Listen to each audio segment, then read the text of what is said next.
Oh, hey, what's going on, fight fans? Real quick, I want to talk about UFC 246. It's going to be a sick card. I'm looking forward to seeing the main event. Of course, Donald Cerrone versus Conor McGregor, and I'm intrigued by this fight with Donald Cerrone and Conor McGregor simply for the fact that Conor McGregor is not really, hyping it up as far as the media.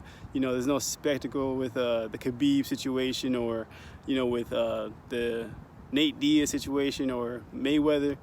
This is strictly it's all about the martial arts. It's all about the fighting, and I like that. It's a change of pace, and it leads me to believe that Conor McGregor has got his cardio up, and he's ready for a 5-round fight. That's the talk of the town. He can't stay out of submissions, or he can't win if someone tries to submit him.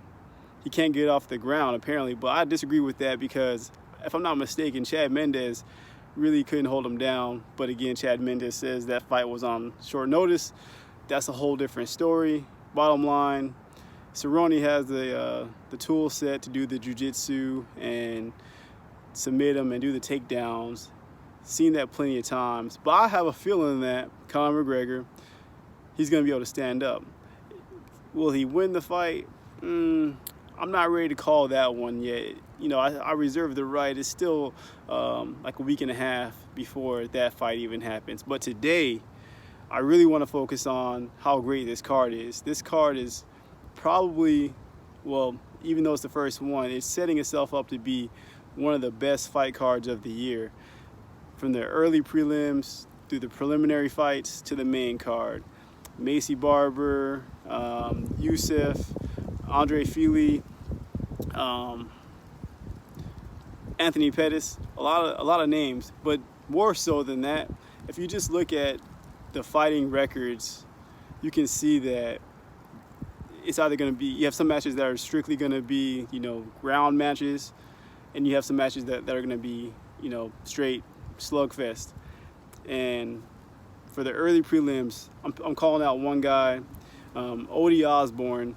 This man has won on the Contender Series, and if you've been paying attention to the Contender Series for the last, 3 years, you know that a lot of the fighters that come off of there end up having pretty successful careers. Insert Jeff Neal's name.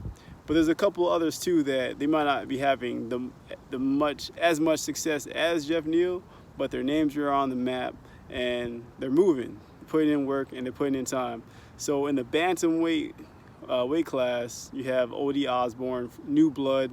I predict that he's gonna beat this guy probably with the submission.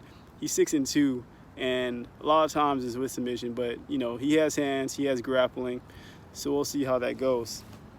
Let's see here. Like I said, on the prelims, we got Andre Fili taking on Sodiq Youssef. I think that Sodiq is going to win that fight. Roxanne Modafferi versus Macy Barber. Just based off of what I see, I'm going to take Macy Barber on that one. We got Chas Kelly versus Grant Dawson. Grant Dawson's like 10-1, I think he is. So I'm definitely going to take him. And Drew Dober versus Nasrat Haqparast. I'm taking Nasrat. I think the last two fights I just mentioned, those are going to be the slugfest, and I'm ready for that. On the main card, you got Anthony Pettis versus Carlos Ferreira. I'm taking Pettis on that. Claudia Gadelha versus Alexa Grasso. That's a tough one. I don't have a call on that one yet. Alexic Olenek versus Maurice Green. I really wanted to give it to Maurice, but I think Alexi is going to get that one. Just the experience is just a factor that you can't rule out, man. That man's had over 50 fights, and he's going strong. That grappling game is tough. Maurice Green, from what I see, he does have some grappling abilities and some submissions. So it's just one of those things. It's the fountain of youth versus youth, who has it. I can't really call that one. The co-main event, Holly Holm versus Raquel Pennington. I really, really want to give that fight to Raquel Pennington, but based off of what I'm seeing, Holly Holm, I got to give her the edge up on this one so far. And for Conor McGregor versus Donald Cerrone, I'm not quite ready to call that one yet. Right now, it's hard, man, because, Donald Cerrone's getting disrespected, not getting a lot of hype. but that's to be expected when you're going against Conor McGregor. He's the hype train. Conor McGregor, though, like I said, I feel like he has something up his sleeve. I think he's putting in the time to put the cardio in, and in the past 2 years, I'd imagine that his wrestling has gotten better than where it was, enough to the point where, and his jiu-jitsu, enough to the point where he's able to manage and become a better person. 2 years of training in those two disciplines, you know, depending on your partners and what you're really putting in, it can really pay dividends. So that's a tough one. Right now, I want to take McGregor because I feel like, you know, he's got that left hand.